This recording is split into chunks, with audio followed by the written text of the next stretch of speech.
Bonjour et bienvenue à tous pour ce nouveau tutoriel sur Blender. Donc on va continuer sur les outils. Aujourd'hui je vais vous montrer les différentes mèches qui sont disponibles sur Blender. Donc d'entrée de base, quand vous ouvrez Blender, vous avez déjà un cube qui est une mèche. Voilà, donc on va appuyer sur X et on va vous montrer. Donc je vais activer avec la touche hop, avec N, hop. Je vais activer le screencast qui n'est toujours pas là et je ne sais pas pourquoi il n'est pas là. Fichier, préférence utilisateur, donne. Mais enregistrer préférence utilisateur. Voilà. Mais là, maintenant, il est arrivé.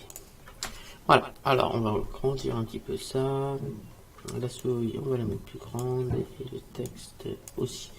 Voilà, alors on va appuyer sur X, supprimer, Shift A. Donc pour faire apparaître les mèches, les différentes mèches, je vous rappelle que toutes les mèches que vous allez importer, tous les objets que vous allez importer, auront le centre, leur centre de gravité qui sera au centre du curseur 3D.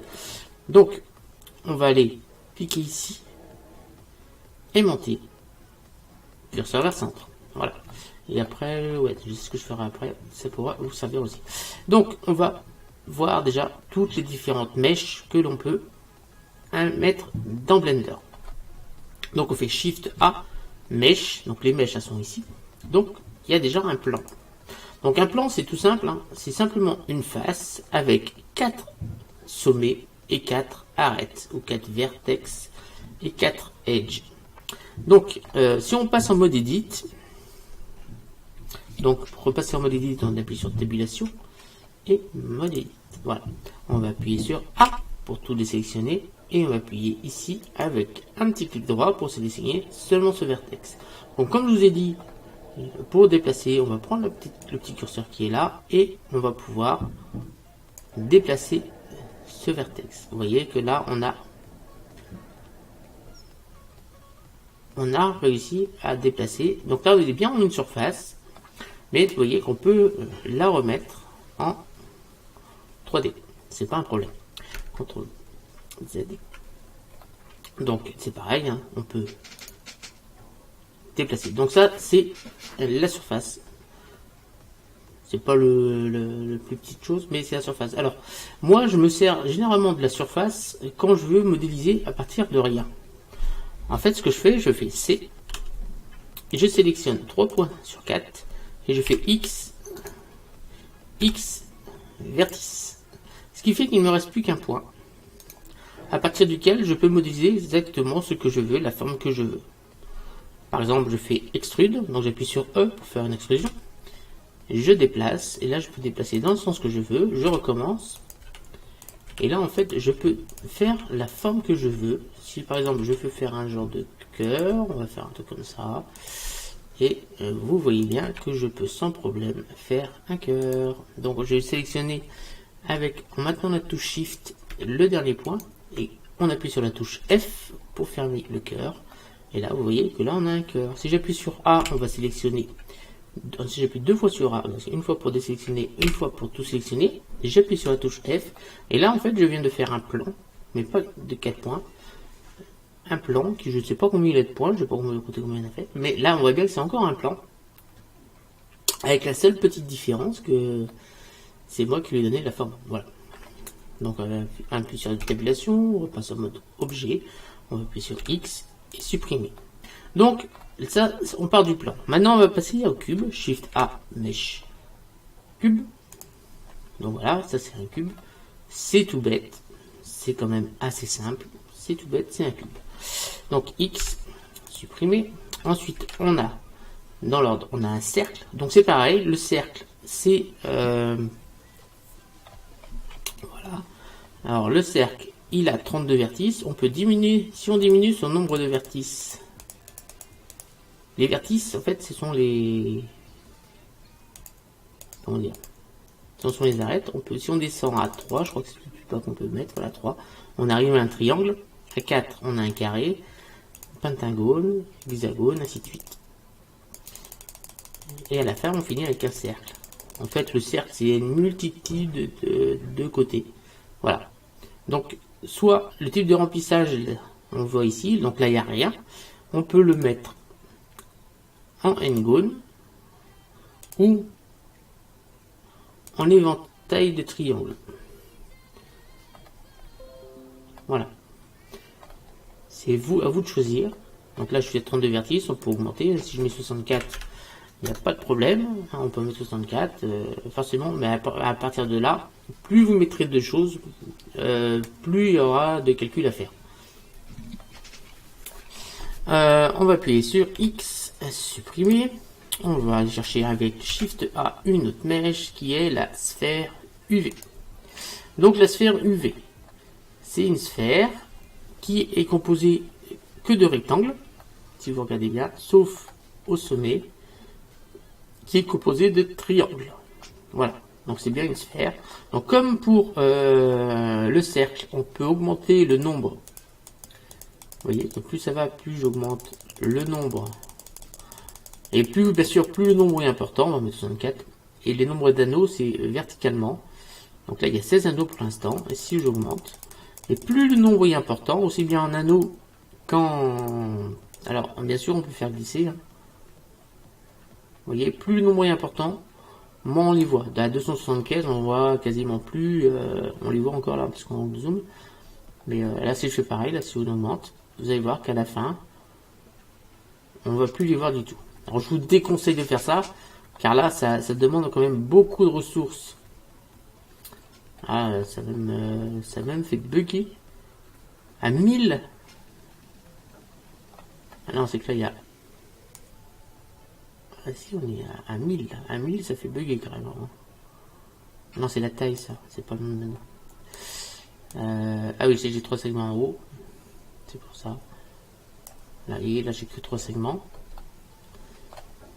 Donc on est parti sur un triangle là. Si je mets au-dessus, c'est bien un triangle. À 4, voilà. À 5. Donc vous voyez, on peut faire des formes en partant de la sphère. Donc je vous déconseille fortement de faire ça, car ça demande vraiment beaucoup de ressources à Blender. Donc je vous déconseille, je vous montrerai comment faire une vraie sphère sans angles du tout, comme ça, sans qu'on voit les angles. On appuie sur X, on va la supprimer, on fait Shift A. Mèche, cette fois on va prendre l'icosphère. Et contrairement à la sphère UV, je vous rappelle que c'était que des rectangles, sauf au sommet où c'était des triangles. L'icosphère, elle, est entièrement faite de triangles. Et vous voyez que là on n'a que 2 subdivisions. Alors si on n'a qu'une subdivision, voilà ce que ça donne. En fait c'est un icoèdre. Si on fait 2, en fait, on divise par 2. Par 3, on divise par 3, et ainsi de suite. Et plus la division est grande, vous voyez que contrairement à la sphère UV, là, je ne suis qu'à 7, et là, déjà, il n'y a plus rien. Alors, moi, généralement, je ne travaille pas avec l'icosphère. Je travaille vraiment avec la sphère UV, et vous voyez vous verrez qu'on peut quand même travailler. C'est plus facile à travailler avec la sphère UV qu'avec l'icosphère. Tout simplement parce que si j'appuie sur 1, je vous rappelle que 1 c'est la vue de face perspective. Ici on peut bien séparer ça en deux. Sur 3 aussi, mais par contre si on fait sur 7, vous voyez qu'ici on peut pas diviser en deux. Et ça peut être pratique. Voilà. On va remettre, j'ai vu que j'avais changé, aimanté. Curseur vers le centre. On appuie sur X pour la supprimer. Shift A, mèche. Cylindre. Donc le cylindre est composé tout simplement, en fait c'est un cercle, comme on a vu tout à l'heure, qui est fermé. C'est aussi simple que ça, c'est un cercle qui est fermé, avec un rayon et une profondeur. Donc, alors on va voir qu'on va aller plus loin. Donc là, type d'extrémité, donc c'est en n-gone, mais par contre on peut faire en éventail. Donc là on voit pas vraiment, mais si je passe en mode edit, je crois qu'on va avoir, voilà. Là on va mieux voir la différence. Là vous voyez qu'on a des triangles. Donc attendez, je vais déplacer à côté. Donc en tabulation, mode objet, Shift A, mèche, cylindre. Et là on est en fermeture hexagone. Voilà. Et là, si je passe sur tabulation, en mode edit, vous voyez bien qu'on n'a pas la même chose. En fait, là, on a un disque. Ah, tabulation, mode objet. Et si je sélectionne l'autre, tabulation, mode edit. Et vous voyez bien qu'ici, par contre, on n'a que des triangles pour faire le haut. Voilà. C'est pas fait de la même façon. Ah, tabulation, mode objet. Avec Shift, on sélectionne les deux objets, on appuie sur X et supprimer. Voilà. Ensuite, Shift A, Mesh cône. Donc le cône a plusieurs choses aussi. Donc le rayon, c'est, vous voyez, c'est la base en fait. Le rayon 2, c'est celui d'en haut. Alors quand il est à 0, ça fait une pointe, mais vous voyez qu'on peut le mettre dans l'autre sens. Voilà, il n'y a pas de problème. Et la profondeur, c'est ce qu'on va appeler la hauteur. La profondeur, vous voyez, c'est la hauteur. Ensuite, si, donc là, le deuxième, il faut que ce soit comme ça. Donc là, tout à l'heure, type de remplissage, en rien ou en taille de triangle. Voilà. Alors, si on met en rien, voilà, ça creuse. Voilà. C'est aussi simple que ça. Le reste, je vous le montrerai plus tard quand j'irai un peu plus à fond sur ce que c'est un cône. X pour supprimer, Shift A, Mesh, et là je pense qu'on va arriver au dernier, il y en a d'autres en dessous, qui est le tore. Donc le tore, voilà. Donc là ici on a des pré-réglages, et on va descendre un peu plus bas. Voilà, c'est ici. Alors dimension du tore, minimum et intérieur. Voilà. Alors majeur, minimum. Alors ici, c'est tout simplement le diamètre intérieur, enfin, c'est les deux, c'est le diamètre. Si on fait intérieur, extérieur, ici, on a le rayon extérieur qui augmente, vous voyez bien que le rayon intérieur ne bouge pas, et on peut faire pareil différemment avec le rayon intérieur. Il n'y a pas de souci, on peut faire quelque chose de très fin, comme de très gros. En fait, on joue sur le rayon intérieur là et sur le rayon extérieur. Ou on va pouvoir choisir rayon secondaire. Donc vous voyez que là, ça ne se fait pas de la même façon. En fait, c'est deux rayons différents qui se modifient. Ensuite, ici, ici les segments. Donc les segments principaux, ce sont le nombre de segments verticaux. Donc là, c'est pareil. Je crois que le plus bas c'est 3. Voilà, à ce moment-là, on arrive sur un triangle. Voilà, on peut bien sûr aller sur un carré. Il n'y a pas de souci. Nombre de ce segments secondaires, c'est voilà, ce sont les segments horizontaux. Donc là, le plus bas, c'est 3 aussi. Donc si on met 3, 3, voilà ce qu'on obtient. Là, on est sur un tore, mais caractéristique. On peut bien sûr augmenter, il n'y a pas de souci. Et là c'est pareil, on va augmenter, et forcément plus on augmente, plus on a de segments, plus on a de vertices, et plus ça demande de calcul pour Blender.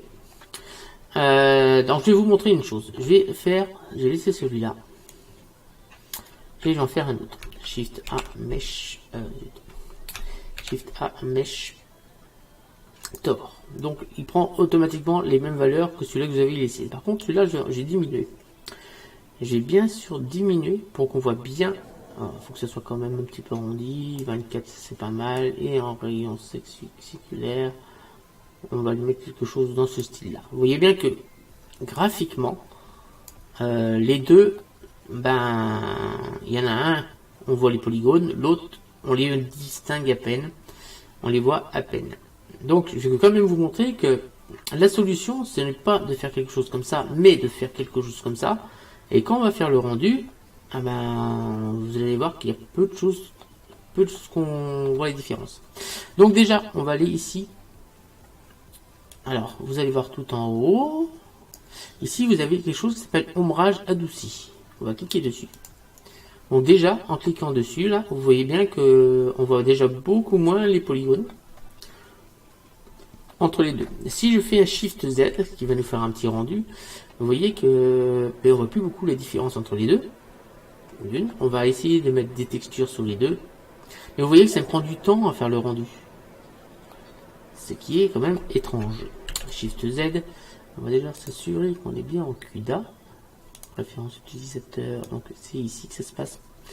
Donc si vous avez des cartes graphiques GeForce GTI, donc il faut bien vous assurer que le CUDA est activé. Normalement, voilà, ça c'est bon. Alors, je serai préférence utilisateur, voilà. Donc, on va lui mettre des textures aux deux cubes. Donc, pour mettre des textures, c'est la petite boule qui se trouve ici. Un nouveau. Voilà. On va aller chercher à la place de BS diffuse. On va aller chercher. J'ai pas mon truc de base. Hop. On va d'abord. Je vous ferai voir si je vais le faire maintenant. Hop. Alors, comment aller chercher la texture de métal? Alors, hop. Attendez, voilà. Donc vous allez sur ma chaîne, tout simplement, c'est aussi simple que ça. Donc, vous allez sur ma chaîne, donc sur ma chaîne, sur la playlist outils, donc playlist les outils de Blender, qui se trouve ici, les outils de Blender. Donc là, dans la première vidéo, dans la description, vous avez des fichiers. Et là, vous en avez un qui s'appelle pour installer la configuration de base, c'est ici. Vous cliquez dessus et ça va vous demander, voilà, configuration de base.net, ouvrir avec Blender. Là, vous cliquez sur OK. Donc, il y a un petit temps de chargement. Ne vous inquiétez pas, ça va prendre longtemps.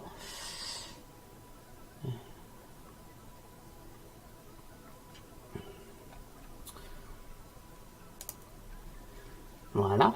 Alors, voilà, c'est ouvert dans Blender. Donc, vous voyez, parce que c'est sur l'autre écran. Voilà.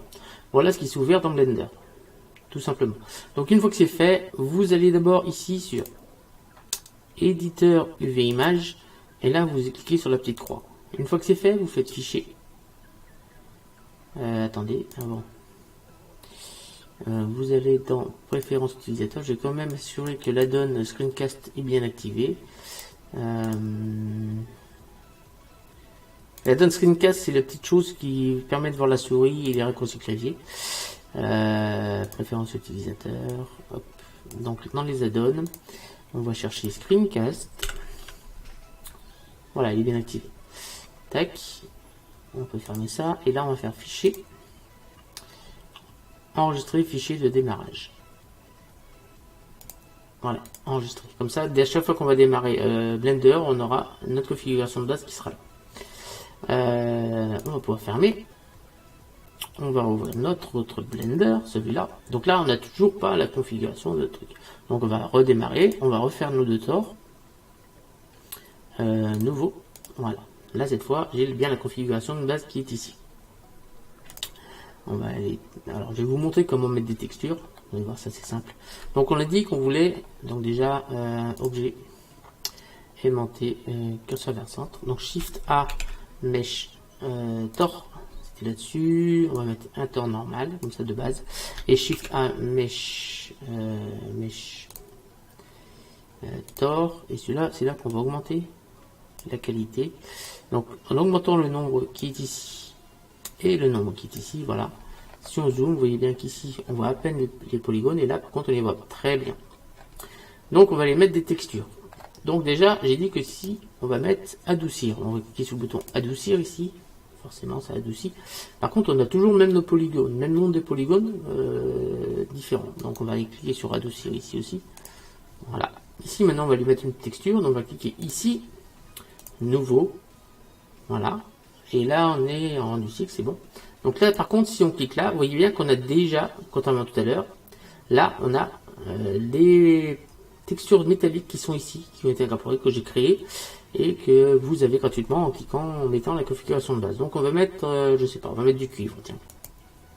Voilà, celui-là on va faire pareil, nouveau, et on va aller chercher le cuivre aussi, voilà.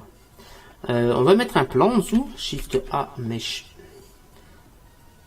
plan, on met le plan, au-dessus, voilà, on va mettre un plan en dessous, voilà, on va agrandir, donc on appuie, je rappelle, c'est, attendez, on va activer le screencast, parce que là vous ne voyez pas, voilà, donc on va appuyer sur S, et on va agrandir, voilà, Donc en fait, nos deux tors sont coupés par le plan. Donc je vais vous montrer une autre petite astuce qui est le magnétisme.